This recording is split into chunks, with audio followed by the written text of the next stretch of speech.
పరాయి పాలనపై కాలు దువ్వి కొమ్ములు విదిలించిన కోడెగిత్తల్లాంటి అమరవీరుల్ని తలుచుకుంటూ నెత్తురు మరిగితే ఎత్తర జెండా, సత్తువ ఉరిమితే కొట్టర కొండ. నెత్తురు మరిగితే ఎత్తర జెండా, సత్తువ ఉరిమితే కొట్టర కొండ. జెండా కొండ కత్తి సుత్తి గిట్ట కొట్ట కొమ్ము.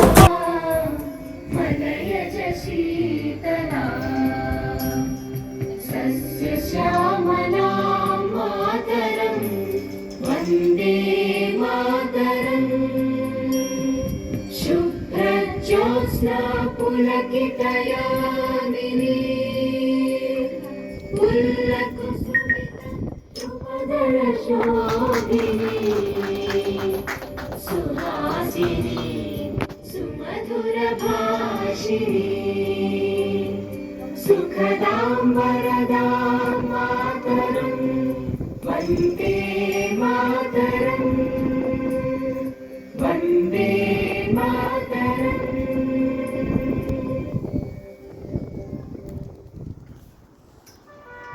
నాయక జయ హే భారత భాగ్య విధాతా, పంజాబ్ సింధ్ గుజరాత్ మరాఠా ద్రావిడ ఉత్కళ గంగా, వింధ్య హిమాచల యమునా గంగా ఉజ్జల జలధి तरंगा. तव शुभ नामे जागे, तव शुभ आशीष मांगे, गाहे तव जय गाथा. जन गण मंगल दायक जय हे भारत भाग्य विधाता. जय हे जय हे जय हे जय जय जय जय जय हिंद. इंडियंस में इंडियंस में इंडियंस, अरे में इंडियन में इंडियंस में इंडियंस में इंडियंस में Indian.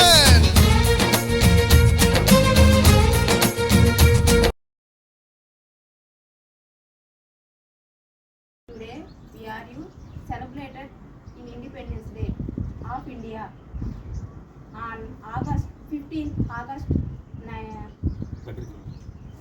1947. We are freedom from Britishian rule. There are very Mahatma Gandhi, Jawaharlal Nehru, Ambedkar Jayanti. Ambedkar. Okay.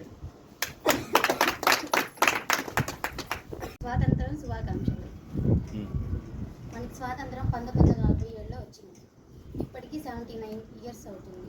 ఇది 18 ఇయర్.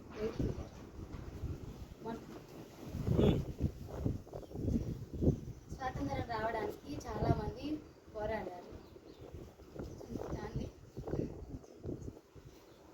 మా భయపడద్దు, మాట్లాడు, చక్కగా మాట్లాడు, బాగా చెప్తున్నావు. గాంధీ గారు, నెహ్రూ గారు, సీతారామరాజు గారు, ఇలా సుభాష్ చంద్రబోస్ గారు, అందరూ ఎంతోమంది పోరాడారు.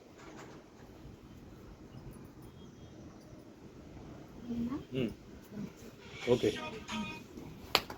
నమస్కారం. నా పేరు గౌరవనీయులైన కుమార్ గారికి మరియు శ్రీమతి జ్యోతి గారికి, నా తోటి సహకార్మికులు అందరికీ 80వ స్వతంత్ర దినోత్సవ శుభాకాంక్షలు. ప్రతి సంవత్సరం ఆగస్టు 15వ తేదీ మనం ఈ ఘనమైన స్వతంత్ర దినోత్సవం జరుపుకుంటాము. అదే 1947 ఆగస్టు 15వ తేదీ భారతదేశానికి స్వతంత్రం బ్రిటిష్ పాలన నుండి మనం పొందాము. మన భారతదేశ స్వతంత్రం కోసం మహాత్మా గాంధీ,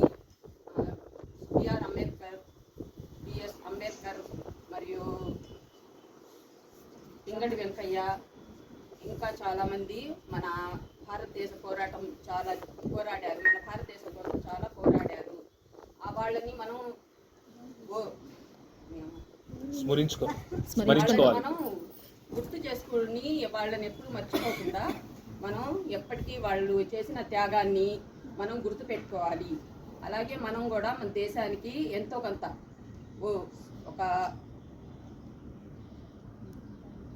మనం భారతదేశానికి ఏదో ఒకటి చెయ్యాలి, మన వంతు సహాయం మనం చేయాలి. అలాగే కేదార్ కార్పొరేషన్ని పచ్చగా చూసుకోవాలి. మనం అందరం కలిసిమెలిసి పనిచేసి మన కంపెనీని అభివృద్ధి చేయాలి, ఇంకా ముందుకు నడపాలి. ఈ విధంగా అందరినీ నేను కోరుకుంటున్నాను. అందరికీ 80వ స్వతంత్ర దినోత్సవ శుభాకాంక్షలతోనే సహజమైన ఆహారంతోనే సంపూర్ణమైన ఆరోగ్యం. అందరూ కలిసి పనిచేయాలి. సూపర్. ఓకేనా? ఈరోజు మనకి 79 సంవత్సరాలు మనం పూర్తి చేసుకున్నాం. మనకి స్వాతంత్రం వచ్చి ఈరోజు 80వ సంవత్సరం మనం అడుగు పెట్టబోతున్నాం. ఈ 79 సంవత్సరాల పాటు ఇక్కడ మనం ఇంత సుఖంగా సంతోషంగా బతుకుతున్నాము అంటే మన పూర్వీకులు ఎందరో వాళ్ళ ప్రాణాలు త్యాగం చేసి, ఆస్తులు త్యాగం చేసి, ఎంతోమంది, ఒక్క గాంధీ గారు, నెహ్రూ గారు, పటేల్ గారే కాదు, మన ఇంటి చుట్టూతా మన పూర్వీకులు, మన గ్రాండ్ ఫాదర్స్ కావచ్చు, మన అమ్మమ్మలు కావచ్చు, తాతయ్యలు కావచ్చు, ప్రతి ఒక్కళ్ళు కూడా స్వాతంత్ర ఉద్యమంలో పాల్గొని వాళ్ళ ఆస్తులు, ప్రాణాలు అన్నీ కోల్పోయారు. వాళ్ళు ఆ రోజున చేసిన త్యాగానికి సుఖమైన జీవితాన్ని అనుభవిస్తుంది ఎవరాయి అంటే మనమే. సో మనం ప్రతి సంవత్సరం ఈ రోజే కాదు, ప్రతిరోజు మనం తినే అన్నంలో, ఈరోజు మనం ఇంత సుఖంగా అన్నం తింటున్నాము, భోజనం మనం మెతుకు నోట్లోకి వెళ్తుంది అంటే ఎటువంటి ఒడిదుడుకులు లేకుండా వాళ్ళు ఆ రోజు చేసినటువంటి కష్టము, వాళ్ళు నాటిన విత్తనము, వాళ్ళు చేసినటువంటి మంచి పనుల వల్లే ఈరోజు మనం ఇంత ప్రశాంతంగా సుఖంగా నిద్రపోతున్నాం. అలానే ఈరోజు మనం ఇంత సేఫ్గా ఉన్నాము అంటే ఎవరు దాని ముఖ్య కారకులు? Indian army. ఈ సందర్భం మనం గుర్తు చేసుకోవాల్సింది ఎవరినంటే ఇండియన్ ఆర్మీ. మన దేశం అనేది ఒక ఇల్లు, ఆ ఇంటికి రక్షణగా ఉంటుంది ఎవరు? Indian army. మన ఇంటిలోకి దొంగోడు చొరబడకుండా మన ఇంటికి నువ్వు తాళం వేసుకుంటావు, కానీ దేశానికి ఎక్కడ తాళం వేస్తారు? వెయ్యలేరు. కానీ రేయింబగళ్ళు, మంచైనా, వానైనా, చలైనా, ఎండైనా సరే వాళ్ళు మనల్ని చక్కగా కాపాడుతున్నారు. సో మనం గుర్తుపెట్టుకోవాల్సింది ఎవరిని? ప్రతిరోజు భోజనం చేసేటప్పుడు ఆర్మీ వాళ్ళని గుర్తుపెట్టుకోవాలి. ప్రార్థించేటప్పుడు కూడా వాళ్ళ కుటుంబాలకు మంచి జరగాలని కోరుకోవాలి. మన ఇంట్లో నుంచి మనం ఎవరు వెళ్ళి త్యాగం చేయట్లా, కానీ వాళ్ళు వాళ్ళ కుటుంబాలని, వాళ్ళ ఆస్తులు కావచ్చు, పిల్లల చదువులు కావచ్చు, అన్నింటిని వదిలేసుకొని మరీ వెళ్తాం. మనం ఒక్కరోజు సెలవు పెట్టడానికే బాధపడతాం, ఒక్కరోజు పనికి రాకపోయినా బాధపడతాం, కానీ వాళ్ళు అన్నీ వదిలేసుకుంటున్నారు. వాళ్ళకి జీతం ఇచ్చేది కూడా చాలా చాలా తక్కువ. ఇక్కడ బయట సాఫ్ట్వేర్ జాబ్లో వాళ్ళు సంపాదించే వాళ్ళకి సంపాదన లెక్కేస్తే చాలా తేడా ఉంటుంది. కానీ వాళ్ళు చదువుకున్నోళ్ళే కదా, చదువుకున్న వాళ్ళు ఆర్మీలోకి ఎందుకు వెళ్ళారు? కేవలం దేశానికి ఏదైనా చెయ్యాలి, మనం దేశాన్ని రక్షించాలి, మన దేశ ప్రజలు 140 కోట్ల మంది జనాభాని రక్షిస్తున్నారు వాళ్ళు. సో ప్రతిరోజు మనం తినే ముద్దలో ఒక భాగం వాళ్ళకని చెప్పని భావించి భగవంతుని ప్రార్థన చేసి ఆ ముద్దని వాళ్ళకి చెందేలా చేయాలి. అట్లానే మనం ఈరోజు భోజనం చేస్తున్నాము అంటే ఇంకొక కారకులు ఎవరు? రైతు కనుక వ్యవసాయం చేయకపోతే మన ఇంటికి ఒక్క మెతుకు కూడా రాదు, ఒక్క మెతుకు రాదు. ఎందుకంటే వర్షం మీద ఆధారపడి పంట పండింది. మనం పని చేస్తాము లేదా వ్యాపారం చేస్తాము, లాభము అనేది పెరగచ్చు తగ్గచ్చు, 300 రోజులు మన పని ఉంటుంది. కానీ రైతుకు ఉండదు. రైతుకు ఉండేది సంవత్సరంలో కొద్ది కాలమే, 3 నెలలు కావచ్చు, 6 నెలలు కావచ్చు. ఆ సంవత్సరంలో వర్షాన్ని బట్టి పంట విత్తనం వేసిన తర్వాత అది చేతికి వచ్చేదాకా కూడా గ్యారెంటీ లేని జీవితం అనమాట రైతు జీవితం. కానీ వాళ్ళు మాకు ఇంతే వస్తుంది, మాకు గిట్టుబాటు కావట్లేదే అని చెప్పి ఎవరు కూడా, రైతులు ఏనాడు కూడా మేము వ్యవసాయం చెయ్యమని బయటికి వెళ్ళట్లేదు. ఇంకా ప్రయత్నం చేస్తున్నారు. నీళ్లు రాకపోతే బోర్లు వేస్తున్నారు, లేదా కుంభ సైతం చేస్తున్నారు, స్ప్రింక్లర్స్ పెట్టుకుంటున్నారు, రకరకాలుగా చేసి పంట పండించడానికే ప్రయత్నం చేస్తున్నారు. మనలాగా ఈరోజు మనకి వ్యాపారం బాగాలేదంటే వ్యాపారం వచ్చి ఇంకో వ్యాపారం వెళ్ళడం, ఈ పనికి సార్ లేదా ఇంకో పనికి వెళ్ళడం చేయట్లేదు. కాబట్టి మనం తినే ప్రతి ఒక్క మెక్కు కూడా ఒకటి మన పూర్వీకులు ఇచ్చిన స్వతంత్రం వల్ల వచ్చిన జీవితం, రెండోది మనకి ఇండియన్ ఆర్మీ మనల్ని కాపాడుతూ ఉంది, మూడోది కూడా రైతు. ప్రతిరోజు మనం భోజనం చేసేటప్పుడు వీళ్ళ ముగ్గురిని గుర్తించుకోవాలి. వీళ్ళు పెట్టిన భిక్షే మనం ఈరోజు సుఖంగా జీవించడానికి కానీ భోజనం చేయడానికి కానీ కారణం. అర్థమైందా? అట్లానే మీ ఇంట్లో స్వతంత్ర ఉద్యమంలో పాల్గొన్న వాళ్ళు ఎవరు లేరని మీరు అనుకోవద్దు. మీ ముత్తాత కావచ్చు, మీ జేజనాయన కావచ్చు, ఎవరో ఒకరు ఖచ్చితంగా పాల్గొన్నారు. కాబట్టి మీరు ప్రతి సంవత్సరం ప్రతిరోజు ఖచ్చితంగా మన పూర్వీకులు ఖచ్చితంగా గుర్తుపెట్టుకోవాలి ఈ సందర్భంగా. రెండోది రైతుని ఆర్మీని గుర్తుపెట్టుకోవాలి. తర్వాత ఈ దేశం మాకేమిచ్చింది కాదు, మనం ఈ దేశానికి ఏమి ఇచ్చామనేది ఆలోచించాలి. ఎందుకంటే దేశం మనకి ఏమి ఇచ్చిందంటే ఇవాళ ప్రపంచం మొత్తం కూడా చాలా చాలా యుద్ధాలతోటి గొడవలతోటి చాలా బాధలు పడుతున్నారు. కానీ మనం ప్రశాంతంగా సుఖంగా జీవిస్తున్నారంటే మన ప్రభుత్వం మనకి చేస్తున్నటువంటి మంచి పనుల వల్ల కానీ, రక్షణ వ్యవస్థ వల్ల కానీ, వాళ్ళు చేస్తున్నటువంటి ముందు చూపు ఆలోచనతో వల్ల కానీ మనం ఈరోజు ఇక్కడ ఇంత సేఫ్గా జీవించగలుగుతున్నాం. కాబట్టి మనం మన ప్రభుత్వానికి మద్దతుగా ఉండాలి. అట్లానే మన దేశం గర్వించే విధంగా మన ప్రయాణం ఉండాలి, మన జీవితం ఉండాలి. ఎటువంటి తప్పుదారిలోనూ మనం వెళ్ళొద్దు, తప్పుడు మార్గాలు ఆలోచన చేయొద్దు, తప్పుడు పద్ధతులకి వెళ్ళొద్దు.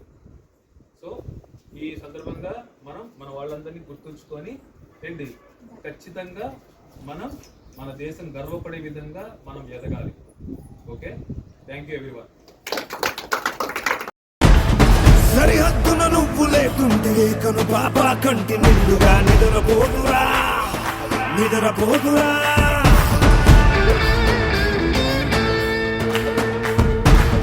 నిలువెత్తున నిప్పు కంచెవై నువ్వుంటేనే జాతి బావుగా ఎగురుతుందిరా, పైకెగురుతుందిరా. దిల్లే ఇండియా, దిల్లే ఇండియా, నీ తల్లే ఇండియా, తన భరోసా నువ్వే దేశం కొనక. సెలవే లేని సేవక ఓ సై